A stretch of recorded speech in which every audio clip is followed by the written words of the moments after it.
Welcome to the Jill on Money Call of the Week. We are presented by Marcus by Goldman Sachs. Remember, if you'd like to get on the air with us, all you have to do is send us an email. So easy. Ask Jill at JillOnMoney.com.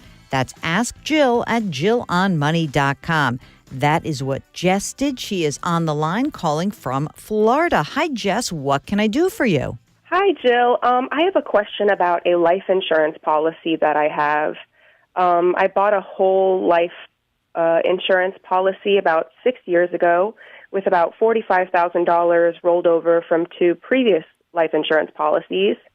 Now I've been kind of more looking into finances, and I've realized that was probably a bad investment because I don't have kids and I don't plan on having kids, and I don't make a whole lot of money. Mm-hmm. And so I'm wondering if I should surrender that policy and invest it in something that might have a little lower cost on the back end. Okay, so you put $45,000 in 6 years ago, and that was what's called a 1031 exchange.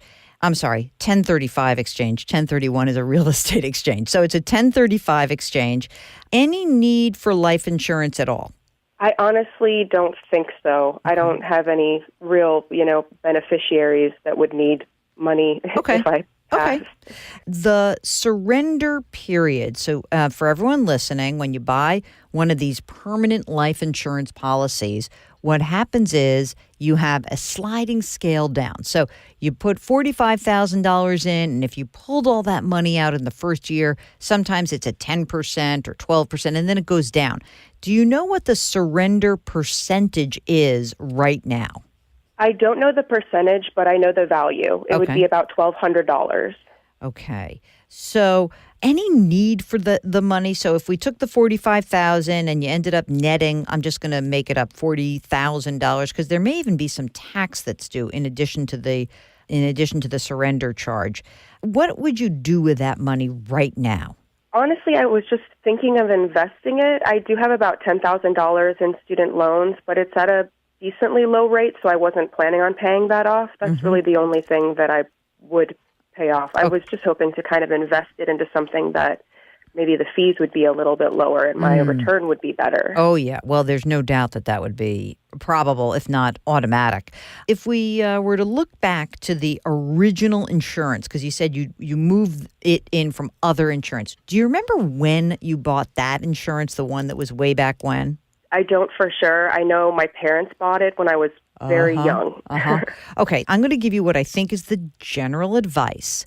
However, I want you to do some homework for me. Number one, I want to know what the percentage goes to, the longer we wait. Because there could be an argument that you say, hey, you know what, I'll wait one more year or a couple more years.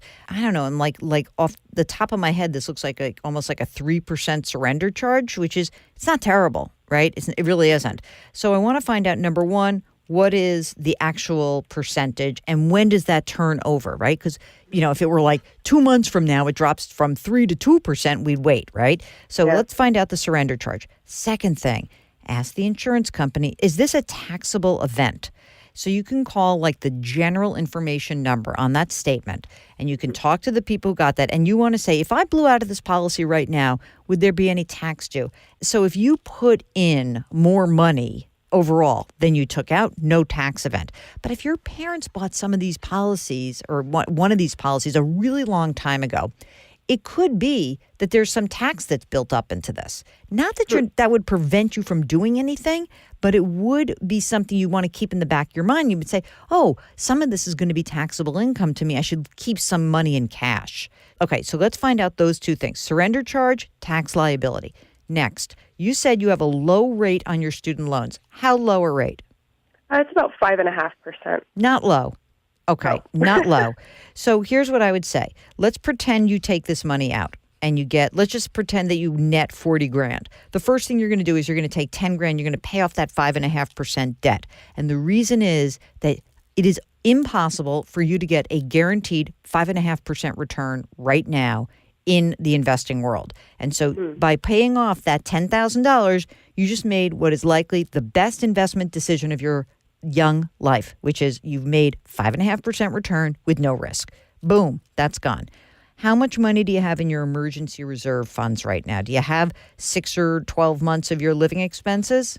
No, I have about 4 months. Okay, so from the 40, we've already spent 30. We've already spent 10, leaves you 30. I want you to round that out and get a little more money in your emergency reserve fund. Just, 6, 7, 8 months. What do you do for a living? I'm a a contractor to the USGS with the government. Okay, so you feel like you have consistent money that you're making, consistent income? I do, although, the shutdowns aren't helping us. I know. I used to think when I talked to people who were government employees or contractors, people would be like, why do I need an emergency reserve fund? And now we know that you do. So 6 months at least in there. How old are you, Jess? I'm 32. Oh, you're so young. Fantastic. And how do you fund your own retirement account? Do you have a Roth or a different kind of retirement account? I have a traditional 401k through work, which I contribute 6% to, and my employer matches. Great. I also have a traditional IRA that I have from a previous employer. If you were looking at your cash flow right now, how much money about do you earn approximately? Approximately $54,000 a year. And do you feel like you're living well on that? If that debt were gone, right? The student loan debt is gone. Now you're putting money away into your traditional 401k, and you feel like life's pretty good? You're living well? Yeah, I do. Okay.